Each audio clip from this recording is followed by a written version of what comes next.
Hello! Aujourd'hui, petit vlog, j'avais envie de vous emmener avec moi durant ces 2 jours.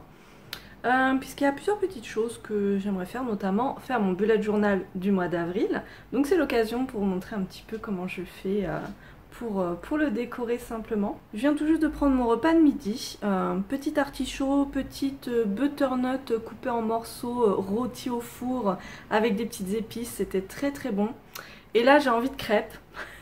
Voilà, le régime, c'est pas pour tout de suite, encore une fois. J'ai du mal à m'y mettre, hein.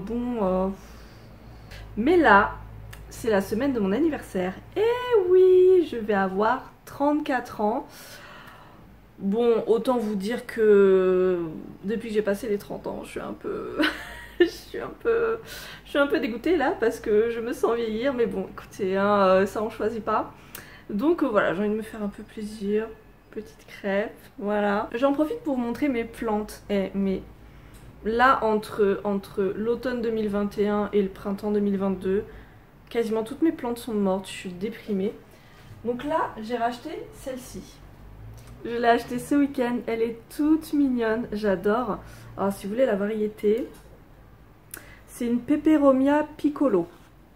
J'ai fait un pacte avec moi-même, ne pas la laisser mourir parce qu'en plus avec un tout petit pot comme ça se dessèche vite. Donc je vais vraiment essayer d'en prendre soin.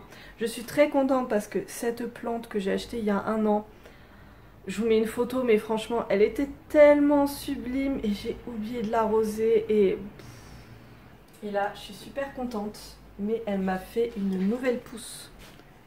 Une nouvelle bébé feuille qui a poussé très très vite. Regardez, elle a des jolies feuilles là, donc vraiment j'espère qu'elle va bien repartir.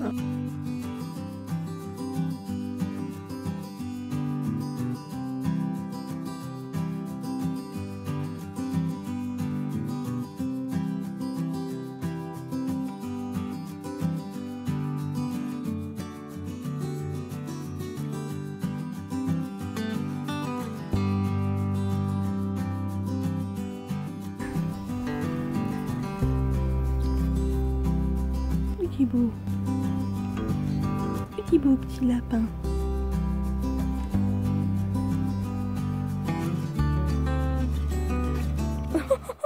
Il a eu peur des crêpes.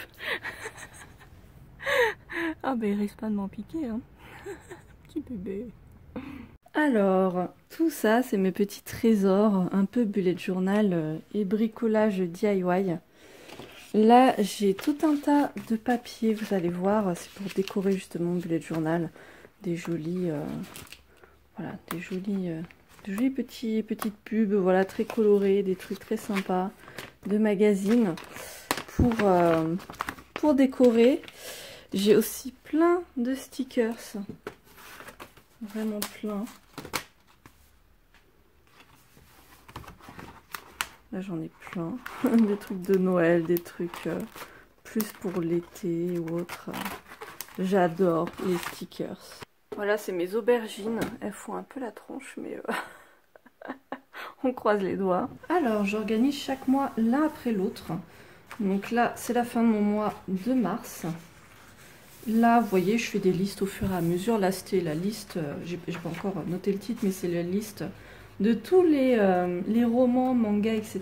que je lis tout au long de l'année. Chaque fin de mois, j'aime garder une double page pour coller tout ce qui va être ticket de cinéma, ticket d'exposition, voilà, de choses un petit peu culturelles ou événementielles. Donc je garde cette page parce que j'ai mes tickets de cinéma à coller. Oui, c'est mon petit délire. La page d'après, ce sera la page de garde de mon mois d'avril. Je la ferai après. Et là, je vais commencer à tirer mes traits, donc de la même manière que le mois de mars. Donc voilà, moi je fais ce format-là et j'aime beaucoup.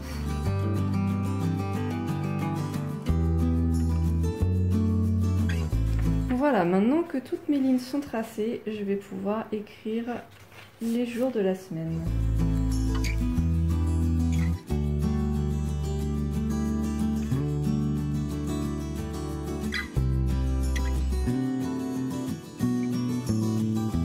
Et voilà, là les pages de mon bullet journal sont prêtes, donc ça se présente vraiment comme un agenda avec une double page par semaine. Et alors si je fais ces petits traits, c'est parce qu'en fait à chaque fois à gauche je note tout ce qui est rendez-vous et à droite c'est ma to-do list du jour. Et parfois voilà, j'en ai vraiment besoin parce qu'à chaque fois je note des tonnes de trucs. Là vous voyez déjà ce que je me suis noté pour aujourd'hui.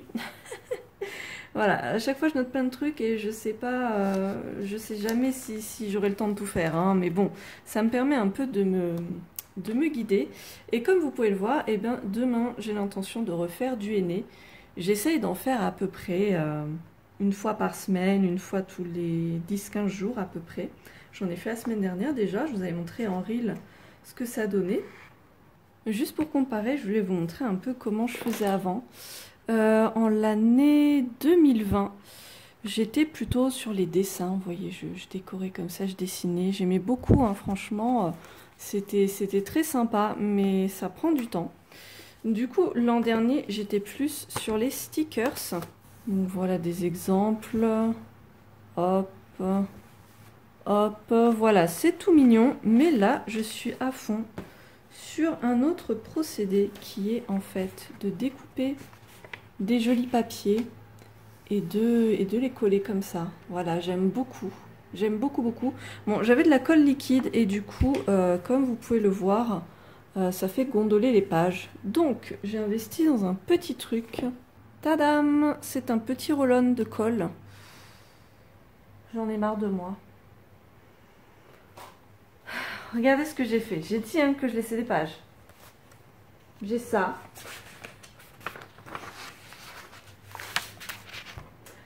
J'ai oublié de garder mes pages vides, mais je suis pas possible moi. Bon, je vais reporter cette liste plus loin dans mon bullet journal et puis ben je vais utiliser cette double page pour faire ma page de garde et coller mes tickets de cinéma. Qu'est-ce que vous voulez que je vous dise? Regardez ce que j'ai trouvé dans le magazine Respire. Des petits lapins. C'est nickel ça pour Pâques. Qu'est-ce que vous en pensez?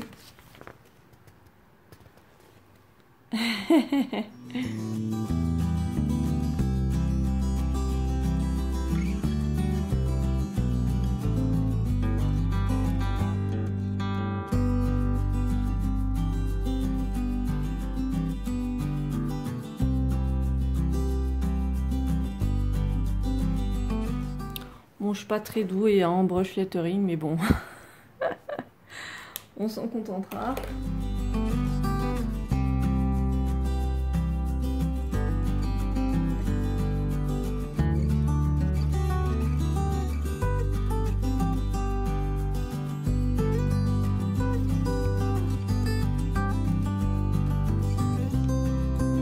Bon, ce n'est pas le plus beau des bullets de journal, mais voilà, je suis quand même contente de ce que ça donne.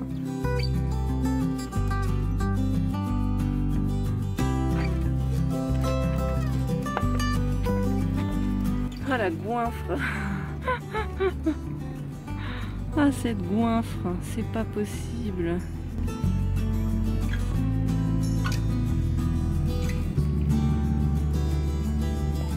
Bon, je vais essayer de le rempoter. C'est pas forcément le meilleur moment de faire ça vu qu'il commence à reprendre des forces. Mais comme vous le voyez, il y a trop de terre dans ce pot. J'aimerais en enlever et puis enlever justement toutes les racines mortes.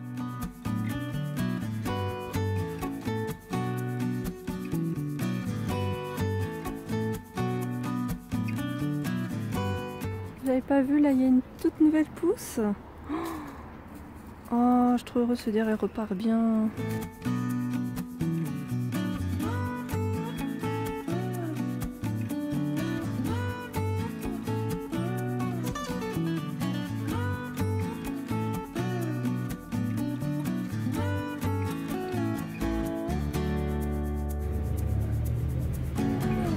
C'est pas le canapé des lapins, ça? C'est mon canapé à moi. On est bien là. Oui, ça c'est bien. C'est très confortable pour les lapins. Très bien pour les patounes. Pouh, je suis crevée, j'ai fait du sport pour éliminer les crêpes. Bon, j'avoue, depuis mon dernier vlog, je veux pas vous mentir, hein, j'ai pas fait beaucoup de sport. Mais bon, on essaie de s'y tenir. Là en fait depuis ce matin j'ai les cheveux attachés parce qu'ils sont pas très propres, parce que demain je vais faire mon henné, donc autant faire mon shampoing demain matin avant le henné. En ce moment j'en fais beaucoup, donc là je vais faire une petite préparation, donc c'est mieux en fait la pâte de henné de la faire reposer la veille au soir, même 24 à 48 heures avant de la poser. Comme ça les pigments peuvent vraiment bien se développer. Donc c'est ce que je vais faire. Je vais faire pour la première fois une infusion de poudre de campeche pour avoir des reflets rouges. Donc je vais faire ça maintenant. Je vais mélanger à la pâte de henné. On va laisser reposer et demain je pourrai rajouter mes hydratants, ma poudre de betterave et toutes mes autres poudres. Et puis comme ça posera demain en journée. Je vous ai fait un reel sur Instagram pour vous montrer un peu ma dernière coloration. Donc voilà, la suite est aujourd'hui, dans cette vidéo sur YouTube. Oh. Alors le bois de campeche, tout comme mon henné ayurvédique que je vous montrerai juste après, viennent de chez Henné Paradise, qui est une super boutique de henné. Ils ont aussi un groupe Facebook où on peut poser plein de questions et tout. Et du coup le campeche, si on le mélange avec du sel, on obtient un beau rouge. On peut le mélanger aussi avec du bicarbonate ou de la poudre d'Alain. Je vous mets à l'écran les couleurs que c'est censé faire parce que j'ai un peu oublié. Mais donc c'est pas mal, voilà, en infusion comme ça, avec du sel. Donc je me rends pas trop compte des quantités, c'est la première fois que je fais ça. Mais je vais mettre, voilà, une bonne cuillère à soupe. Je pense que comme ça c'est pas mal.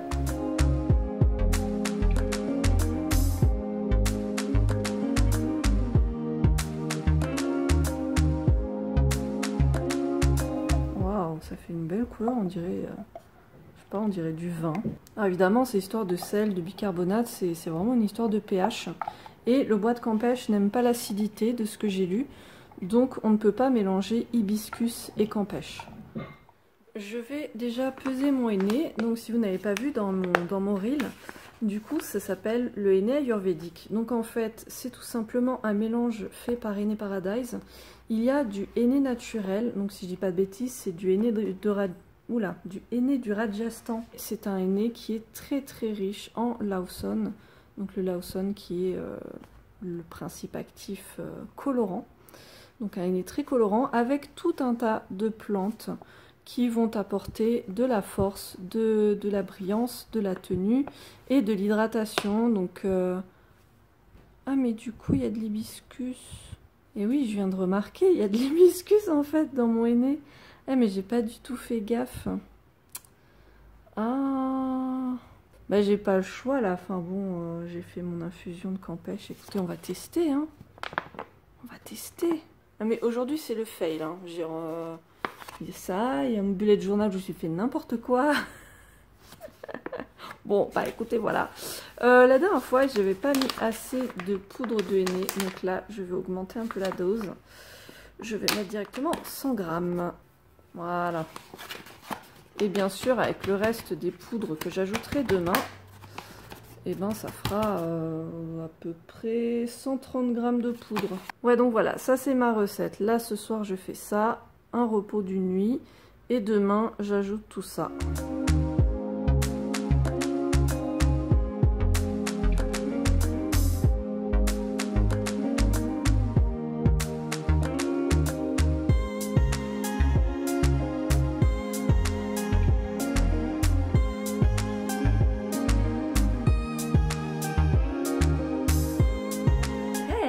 Mardi, donc je vais faire la suite de mon henné. Là j'ai lavé mes cheveux, shampoing tout simple, j'ai pas fait de clarification puisque de 1 j'utilise ni silicone ni couate ni ce genre de choses occlusif, et de 2 je n'ai pas du tout envie d'éclaircir mes colorations précédentes. Pas d'après shampoing, pas de soins, rien du tout, pour vraiment pas qu'il y ait de film gras sur les cheveux. Même si, de ce que j'ai entendu dire, tout ce qui est huile, c'est pas forcément incompatible avec le henné. Faut que je me renseigne un peu plus, mais a priori ce serait pas forcément problématique. Mais bon, mettons toutes les chances de notre côté.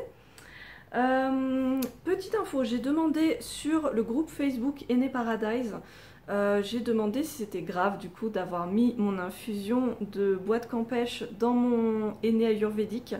On m'a dit que non, que la dose d'hibiscus dans le henné ayurvédique était vraiment faible, donc a priori il n'y a pas de souci, et apparemment des gens qui ont testé et que ça donnait des bons résultats.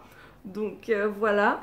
Et deuxième chose, on m'a dit enfin c'est Nat Belly, je sais pas si c'est son vrai nom, mais en tout cas c'est la créatrice de Henné Paradise, son pseudo Facebook.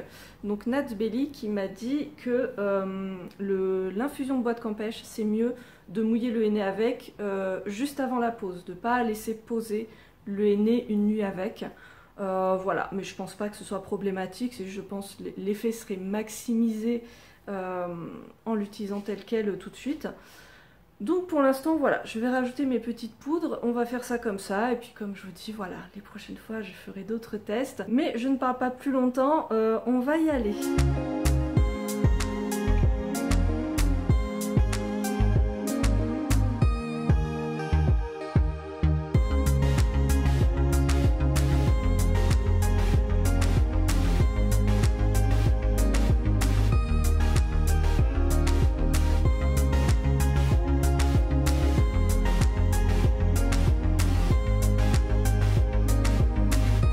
Je vais rajouter un peu d'eau chaude parce que là ça va être trop pâteux pour appliquer tel quel.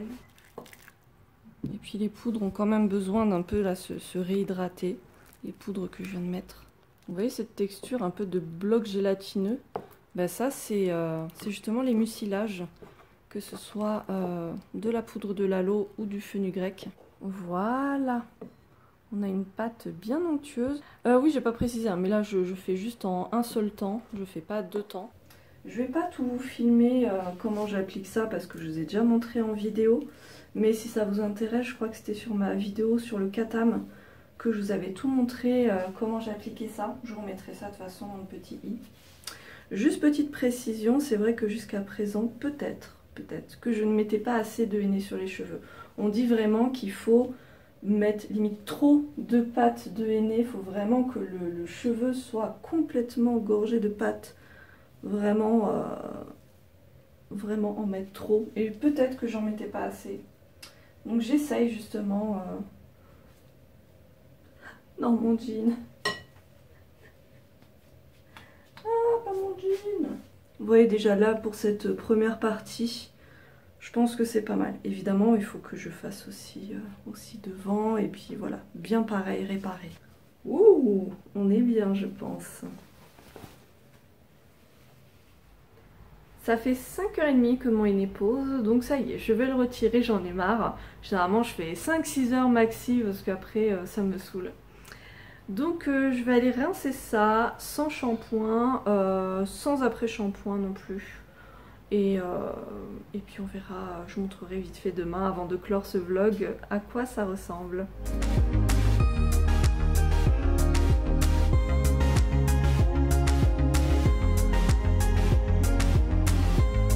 Alors voyons ça, mes cheveux ils sont encore un peu humides. En tout cas j'ai une belle brillance. Ça, le henné, ça fait vraiment du bien aux cheveux. On verra un peu mieux demain quand ils seront bien secs et tout, ce sera bien. Sinon, je voulais vous dire, je suis super contente, mais je suis en train de mettre en place un partenariat avec La Fourche Bio. Je ne sais pas si vous connaissez, je vous en parlerai un peu plus sur Instagram, mais c'est une plateforme qui propose que des produits bio. Il y a vraiment tout type de produits, que ce soit vegan, du vrac, du zéro déchet, et vraiment que ce soit alimentaire, cosmétique, santé, produits d'entretien pour la maison. Il y a vraiment plein de choses, des petites marques très sympas, et grâce à un abonnement annuel, vous pouvez du coup avoir des produits tout au long de l'année à des prix moins chers qu'en boutique bio. Donc c'est vraiment très intéressant, ça fait vraiment longtemps que je vois des youtubeuses en parler, et là on m'a proposé un partenariat. Donc je viens de faire ma toute première commande, à savoir que pour vous j'ai un bon de réduction sur votre abonnement annuel. Je vous mets à l'écran ce que j'ai commandé. Je viens tout juste de passer ma commande, donc je vais déballer tout ça quand ce sera arrivé avec vous sur Instagram.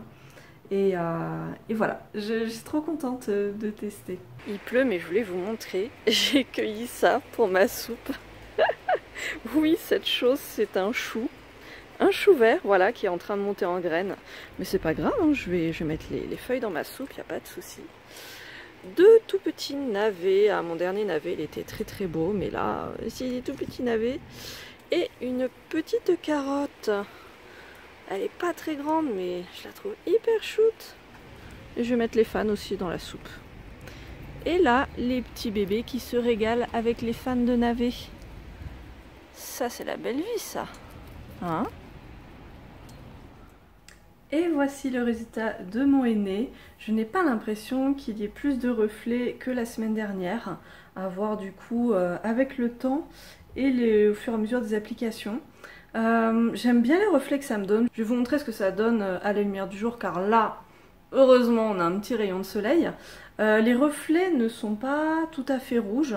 Je les trouve plutôt cuivrés, mais ça va. Ça me plaît. À voir du coup ce que je peux faire pour accentuer ces reflets à l'avenir. Je sais pas si on voit vraiment grand chose.